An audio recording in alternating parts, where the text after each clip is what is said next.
landasan pendidikan ini adalah yang utama. Iya. Wajib bapak dan ibu itu paling hanya nyanguin.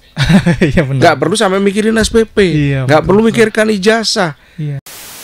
Saya sampaikan ke masyarakat, Malang, Kabupaten Malang ini potensinya besar sekali. Baik, selamat siang Tribuners sekalian. Kita kembali lagi dalam episode kali ini, Mata Lokal Memilih.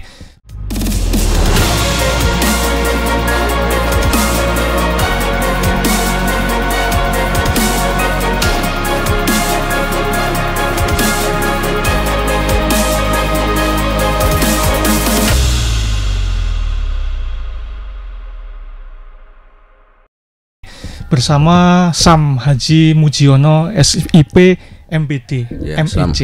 Assalamualaikum. Waalaikumsalam. Mohon bisa disapa sekalian, Mbah, untuk Tribuners sekalian yang ada di rumah. Halo, assalamualaikum warahmatullahi wabarakatuh. Selamat sore.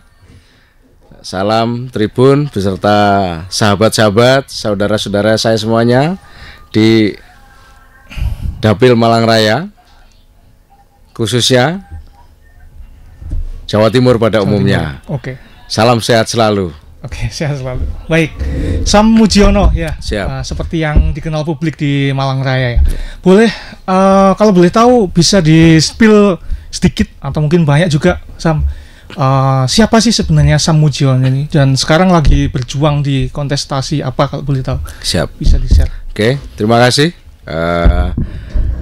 Banyak sahabat-sahabat saya, khusus di Malang Raya ini, memang terkenal tuh Sam Mujiono.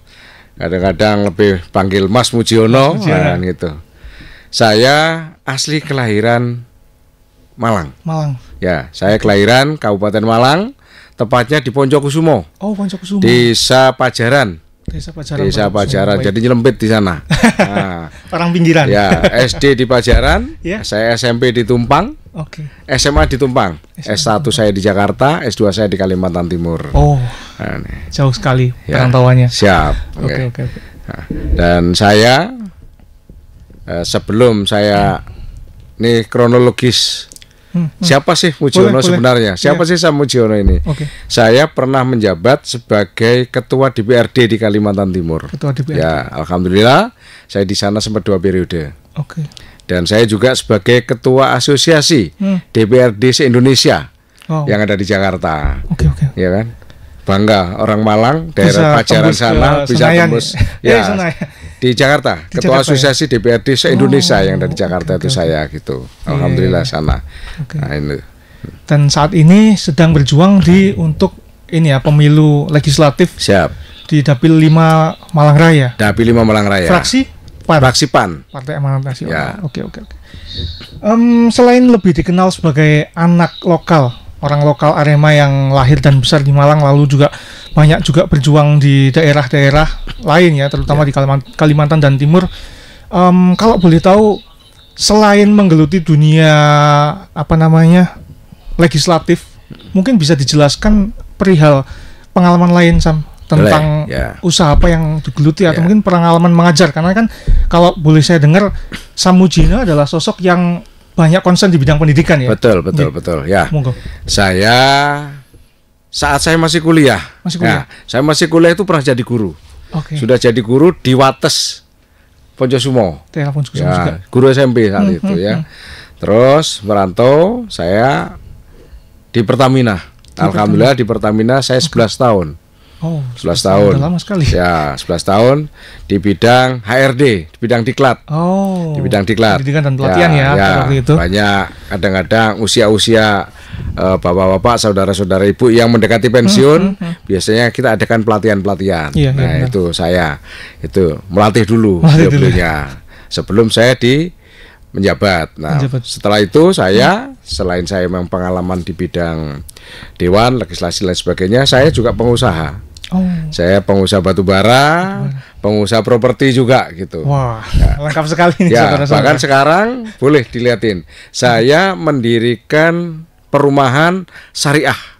Di mana itu tepatnya? Samarinda. Samarinda. Ya, Samarinda dengan tidak menggunakan bank sama sekali. Berjalan sampai sekarang. Konsepnya full syariah ya. Full syariah, tidak menggunakan uang bank. Jadi barangkali ada yang ngambil rumah, tetapi tidak mampu bayar lagi lanjutin, uang dikembalikan full 100%. Itu juga kita lakukan. Itu sampai sekarang masih berjalan. Sampai sekarang masih berjalan. Satu lini bisnisnya. Ya, betul. Oke, karena kita ngomongin juga sebagai Samudjono sebagai caleg ya, tentunya setiap calon itu pasti memiliki latar belakang perjuangan mereka. Kalau boleh tahu bisa disebutkan nih Sam, kira-kira apa sih yang menjadi fokus Samudjono sehingga kembali untuk pengen maju lagi sebagai anggota DPR RI? Apa yang keresahan utama yang dipikirkan dari Samudjono itu apa? Ya, boleh. Jadi saya saat jabat ketua DPRD, itu saya punya program, bahkan Bupati saat itu apresiasi. Ya, saya kepingin daerah-daerah itu berpendidikannya gratis sebelum muncul Undang-Undang Sikdiknas. Ternyata pada saat itu tahun 2004 itu keluarlah Undang-Undang Sikdiknas bahwa sekolahan itu SD, SMP, pendidikan dasar kan 12 tahun sekarang ini. SMA itu gratis gitu. Sebelum itu keluar, saya sebagai ketua DPRD bersama Bupati, SD, SMP, SMA sampai perguruan tinggi kita gratiskan sampai sekarang. Dipakai sama bupati, wakil bupati, kebetulan sekarang bupati sekarang di sana itu anak buah saya. Jadi wakil bupatinya itu murid saya. Nah, karena saya selain dulu sebagai Pertamina juga saya punya yayasan di Kalimantan Timur. Saya berkecimpung di dunia pendidikan juga. Saya pernah jadi guru SD pernah, guru SMP pernah, SMA juga pernah. Saya sebagai dosen terakhir juga, jadi dosen terbang. Selain saya di Pertamina, saya juga dipakai untuk sebagai dosen. Jadi, gitu. Itulah saya kenapa konsen di dunia pendidikan. Lah saya ingin, saya udah keliling Malang Raya ini, ya keliling Malang Raya. Bapak saya adalah seorang tentara, seorang tentara yang tidak tinggi pangkatnya, tapi saya sekarang dipercaya oleh jajaran anak-anak tentara sampai dari Jakarta DPP. Saya sekarang juga sebagai ketua asosiasi, ketua himpunan putra putri angkatan darat Jawa Timur. Sebagai ketuanya saya ketuanya, ketua Jawa Timur. Nah, saya keliling juga di sana. Ternyata di Malang ini masih banyaknya sekolahan-sekolahan yang masih bayar, ya kan? Iya, benar-benar. Padahal dijamin pemerintah. Guru-guru saya fokus juga pada guru PAUD, ya guru PAUD setiap saya temuin untuk hidup layak. Lah saya kepingin ini guru PAUD hidup layak, guru honor hidup layak. Dai yang ketemu saya, Dai Malang Raya itu gajinya hanya 10 bulan sekali 500.000. 500.000 itu untuk bertahan hidup sepertinya nggak cukup. Inilah saya.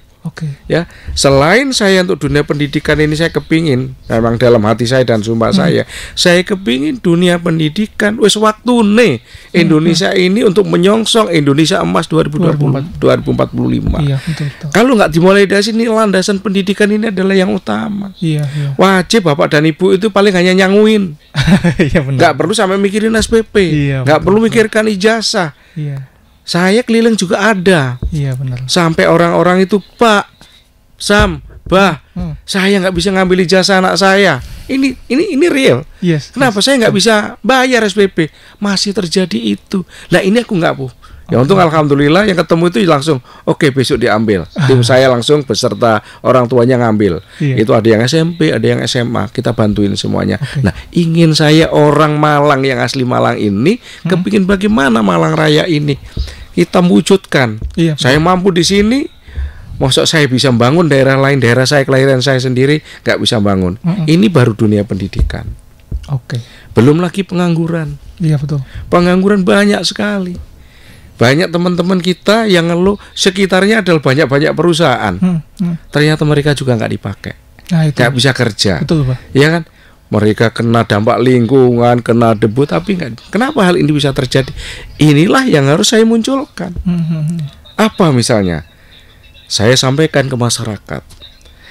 Malang, Kabupaten Malang ini potensinya besar sekali. Kita bicara aja yang di atas tanah saja. Di atas tanah ini banyak mulai hamparan singkong, ya kan? Singkong itu banyak sekali. Komoditasnya. Ya, kita bicara singkong dulu. Ya kan? Bukan hanya untuk keripik dan tepung tapioka. Singkong ini. Ini udah biasa komoditas Indonesia. Singkong ini bisa jadi bahan etanol yang kualitas ekspor. Oh, saya baru tahu ternyata etanol bisa dibuat dari singkong ya, Pak? Iya, dari jagung bisa. Oh. Ya, jagung bisa. Oke. Nanti bicara jagung. Ini singkong yang banyak terhampar di mana-mana. Ya, benar, ya kan? benar. Dan ini produksi Malang.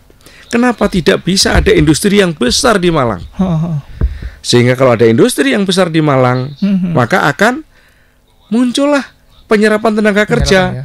Nah, sebelum pejabat-pejabat bapak-bapak pemerintah memberikan izin untuk industri, memberikan izin untuk pabrik-pabrik berdiri, ada komitmen. Itu juga yang menjadi permasalahan di Kabupaten Malang atau mungkin daerah lain ya, Sam. Karena saya juga pernah melakukan riset di daerah Kabupaten Malang, ternyata juga demikian. Pabrik-pabrik industri yang berdiri di daerah kabupaten itu sedikit sekali atas upaya ini menyerap tenaga kerja lokal. Iya, ini yang harusnya diawali. Saya di sana juga gitu juga menciptakan banyak di sana sawit, banyak di sana batu bara. Kita bikin. Masuk Kalimantan bisa ini daerah sini nggak bisa. Malang dengan sumber daya manusianya handal. Iya, betul. Ya kan saya dulu dari HRD, ya kan? HRD siapa ini? Dari Brawijaya, dari mana? Dari UMM. Potensi sumber daya manusia handal di Malang ini. Iya, betul. Jadi ada komitmen. Saya dulu setiap ada industri, setiap ada pabrik yang berdiri tanda tangani dulu. Oleh pemerintah.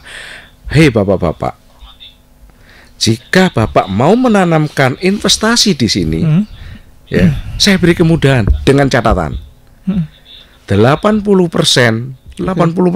wajib mengambil karyawan tenaga lokal yang ada di seputar ini.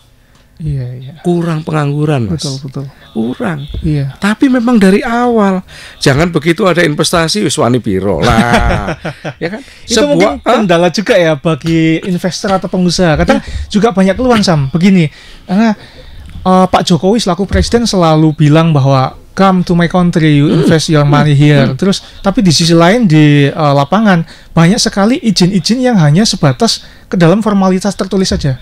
Bagaimana Sam Mujiono menanggapi hal itu juga? Investor, itu bukan nilainya puluhan miliar, ratusan bahkan triliun yang akan investasi. Maka berilah kemudahan-kemudahan sebuah orang investor itu. Dua aja sebetulnya yang diminta para investor itu. Karena saya juga pengusaha, ya kan?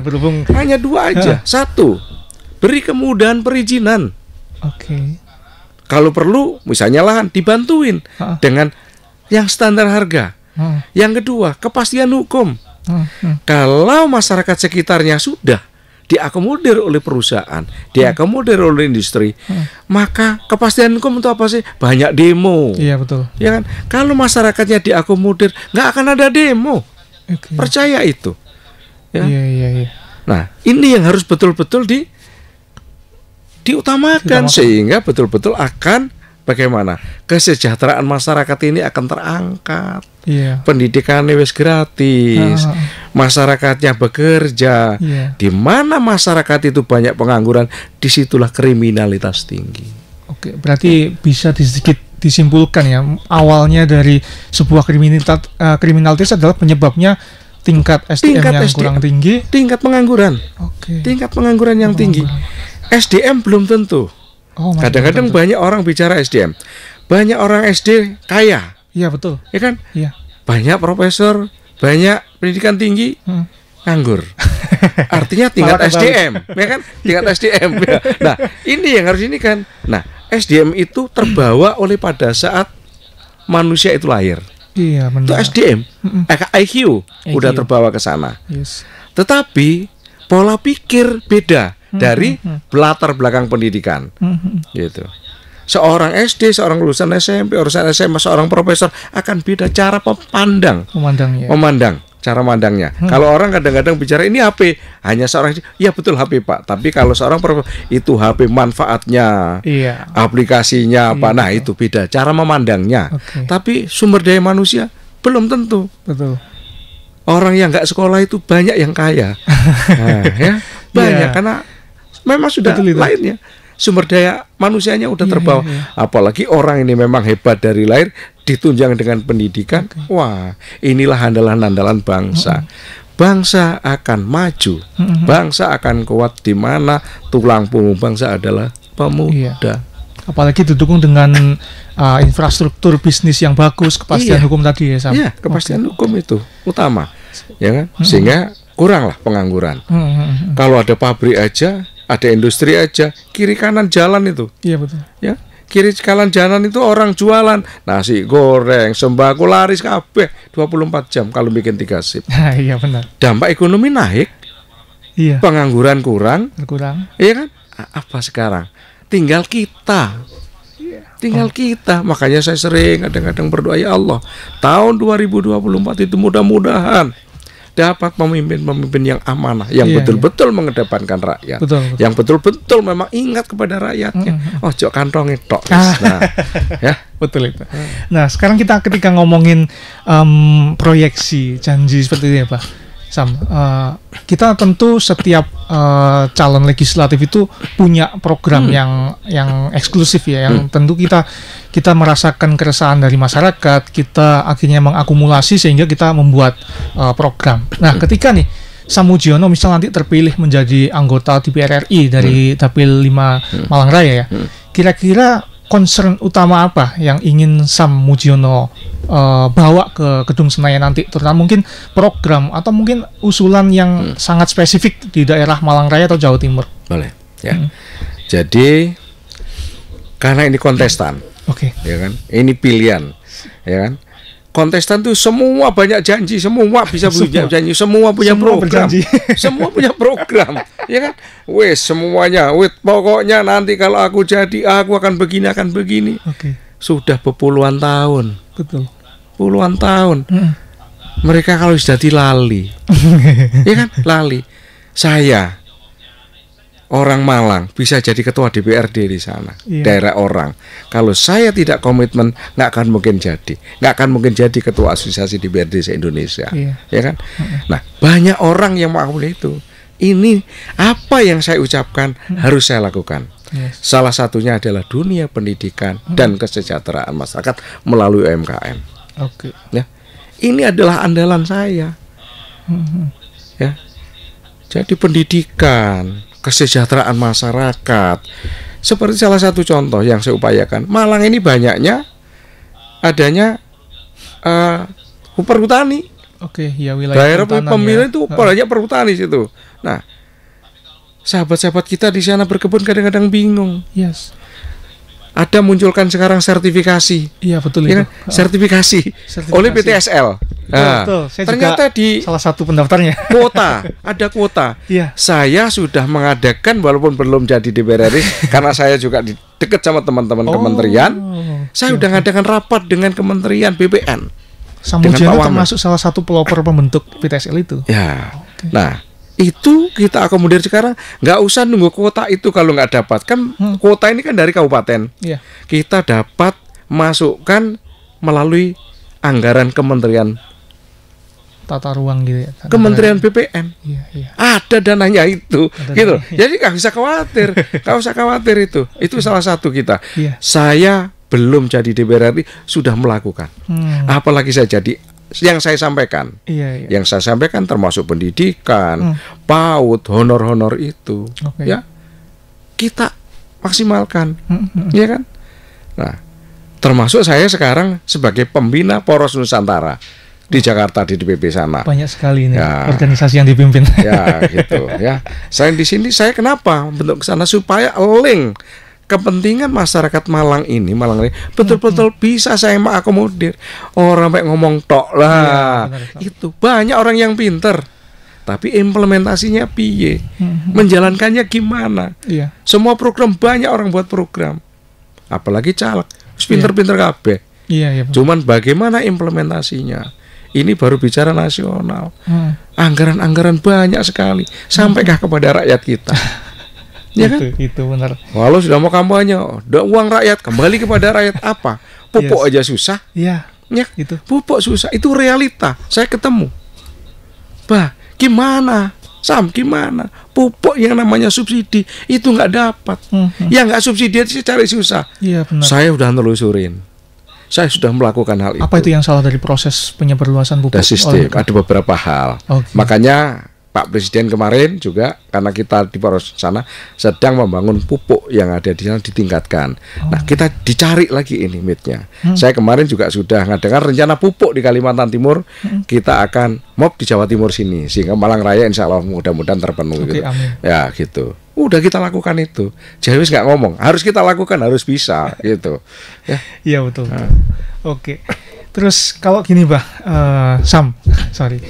Sekarang pemilih dari golongan pemuda itu sangat mayoritas, boleh dibilang hampir 60% lebih ya, yang terbagi ke dalam golongan milenial dan Gen Z.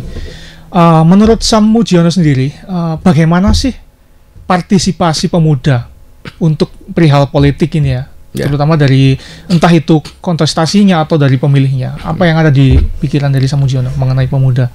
Pemuda ini hampir menempatin kalangan milenial nih kan, lebih besar daripada golongan yang baby boomer ya, Gen X, baby boomer, golongan Z dan golongan yang bawah ini milenial ini paling banyak mayoritasnya. Makanya kita ngadakan pendekatan hal itu. Itu apa yang harus dilakukan? Pendidikan, UMKM. Saya dekat sama Pak Menteri Perdagangan. Pak Menteri itu ingin ada tumbuh kembangnya sebuah usaha dari kalangan pemuda. Maka ada bantuan dari Kemendak itu saat itu, per pemuda bikin kelompok, bikin tempat akan dibantu 40 juta. Program Kementerian Perdagangan ini. Setiap kelompok usaha. Iya. Kenapa? Kok dibikin kelompok-kelompok, kok nggak per orang? Takut. Wis dibantu mau dipakai beli sepeda motor. Jatuhnya ke konsumtif. Bantu dipakai yang lain. Ini nggak jalan program negara ini. Negara ini udah ngucurkan dana ratusan triliun. Iya benar-benar. Ya kan? Terakhir begini ini, kalau kita lihat nanti UUDP, Silva dari Kementerian ratusan triliun itu nggak terpakai. Kenapa hal ini kok nggak terpakai? Nggak mungkin Pak Menteri itu turun langsung tahu. Ya kan? Nggak mungkin Pak Dirjen tahu langsung ke bawah. Nah, inilah tugasnya pemerintah daerah beserta DPR-DPR-nya. DPR RI ada, DPR di kota kabupaten ada, sehingga menyampaikan, oh di sana ke Menteri Perkebunan ada bantuan-bantuan bibit. Banyak Mas, banyak bantuan-bantuan itu. Cuman kita yang kadang-kadang nggak nyampe ke bawah, sehingga masyarakat kita di bawah nggak ngerti. Ya, banyak yang belum tahu. Padahal dana besar sekali. Pemerintah itu mengakomodir. Nah, putus di tengah jalan sampai ke bawah. Akhirnya apa?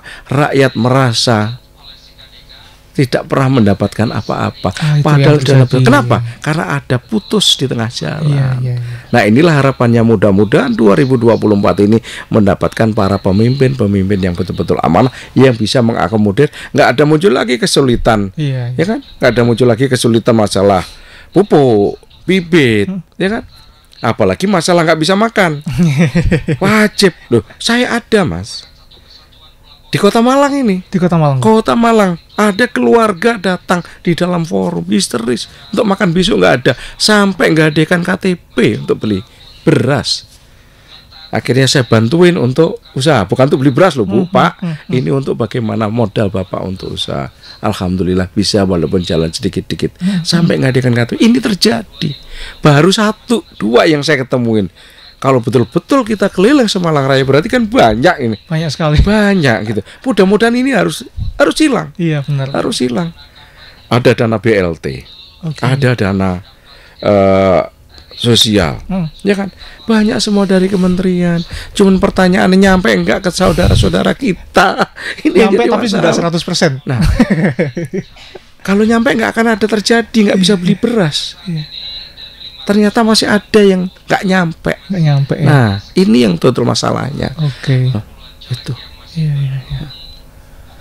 Menarik sekali. Mungkin satu lagi Sam, menurut saya, karena kan ini ya, karena para wakil rakyat yang duduk di Senayan otomatis kan bisa disebut sebagai wakil rakyat. Iya. Tapi selama ini yang dirasakan oleh rakyat adalah anggota DPR, DPRD sing teko ya 5 tahun sekali, kurang lebih bahasanya seperti itu. Betul.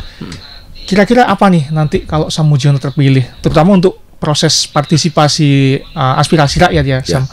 Apa yang akan membedakan Sam Mujiono dengan para caleg-caleg lainnya nanti?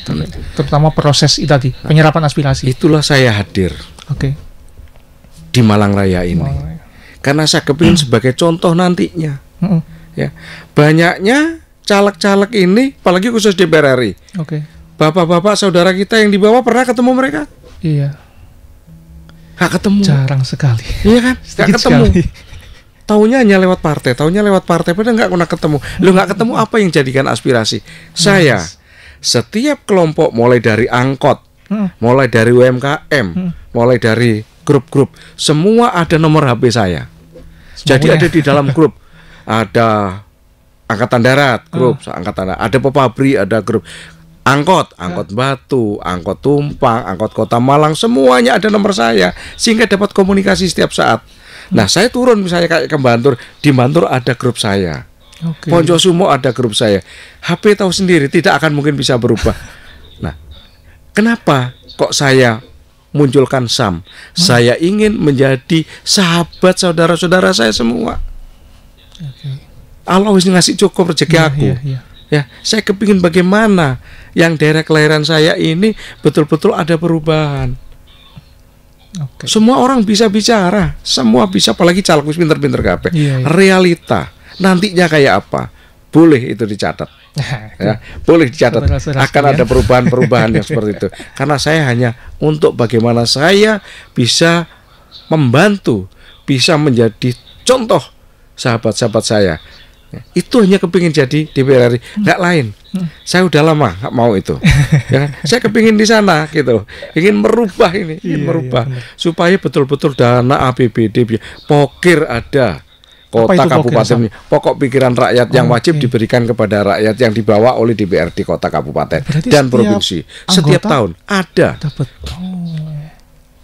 Ada sahabat-sahabat kita, misalnya, ini Pak, saya ini usaha bakso, rombong wis rusak Pak, SAM rusak, itu bisa diambilkan dari dana pokir, nggak perlu dimasukkan APBD. Oh begitu. Ya, setiap anggota DPRD kota kabupaten itu miliaran setiap tahun. Setiap tahun. Belum DPRD provinsi, belum DPR RI. Kalau ini terakomodir nyampe kepada rakyat, nggak ada rakyat yang sampai nangis, Mas. Iya. Apakah semua bapak-bapak caleg tahu? Itu. Ya, apakah sahabat saya yang ada di bawah di masyarakat mengerti ini? Belum tentu. Kalau tidak ada yang nyampaikan. Gitu. Ini yang waktunya, karena program negara, program pemerintah Indonesia Emas 2045 nggak akan tercapai kalau tidak kita ini membantu kepada rakyat kita. Tujuan kita adalah bagaimana kemakmuran itu betul-betul tercapai. Adil susah. Kemakmuran, makmur. Iya, makmur itu apa? Sehat, nggak bayar. Sekolah anak nggak bayar. Tidak ada pengangguran. Pengangguran susah dibasmi 100%, tetapi minimal. Betul. Ya kan? Jalan-jalan infrastruktur enak dilewatin. Ya kan? Nah, pada saat itu pernah juga ada yang nyampaikan, Pak, ini tanah perhutani, bagaimana kita jual wisata di Kabupaten Malang? Ada yang nyampaikan ke saya. Saya bilang perhutani itu milik Indonesia. Iya, betul. Bukan milik luar negeri. Saya mulai dari Sangatta itu melewati Taman Nasional. Taman Nasional itu miliknya dunia. Itu bisa kita minta. Bisa kita minta karena untuk apa? Kepentingan umum, kepentingan rakyat lebih besar daripada kepentingan yang lain. Itu poinnya. Bisa diberikan, apalagi hanya perhutani. Gitu. Ya. Nah. Terakhir Sam, saya ingin Sam Mujiono untuk kasih pesan kepada seluruh Tribuners ya, terutama yang nonton. Kasih pesan untuk kira-kira bagaimana sih Anda sekalian bisa menemukan dan akhirnya memilih calon-calon pemimpin, baik itu caleg ataupun kepala daerah ataupun presiden yang baik dan amanah. Makasih sahabat saya semuanya, saudara saya semuanya, khusus Malang Raya dan Jawa Timur, ya, Jawa Timur. Jadi pesan saya 2024 tidak lama lagi, 14 Februari. Mari kita jaga pemilu dengan aman dan damai. Jangan saling pecah belah, jangan saling permusuhan. Itu yang pertama. Rakyat kita saya yakin sudah pintar semuanya. Seperti tak sampaikan tadi, jangan beli kucing di dalam karung. Kalau mau diminta dijoblos, kalau mau jadi kenalono. Iya. Mengenali orangnya. Kalau sudah mengenal orangnya, tahu oh ini si A si B. Jangan melihat cantiknya, jangan melihat gagahnya, jangan melihat jeleknya, ya kan? Melihat apa benar yang disampaikan ini betul-betul terrealisasi. Sehingga nantinya betul-betul rakyat kita, masyarakat kita menikmati hasil daripada pemilihan umum yang setiap 5 tahun sekali. Betul. Nah, ini yang perlu saya sampaikan. Udah masyarakat udah cerdas semua. Mari kita songsong 2024 ini dengan damai. Masyarakat sudah bijak, termasuk pemilihan presiden.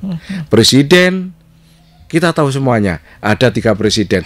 Mari kita pilih dengan yang paling baik di antara yang baik.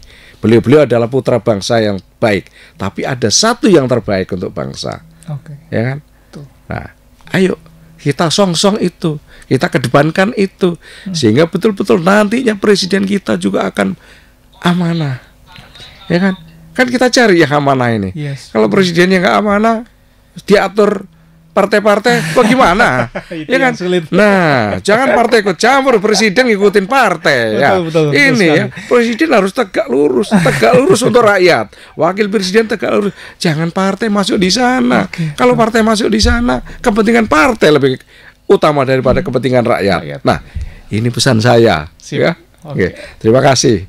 Salam sehat selalu.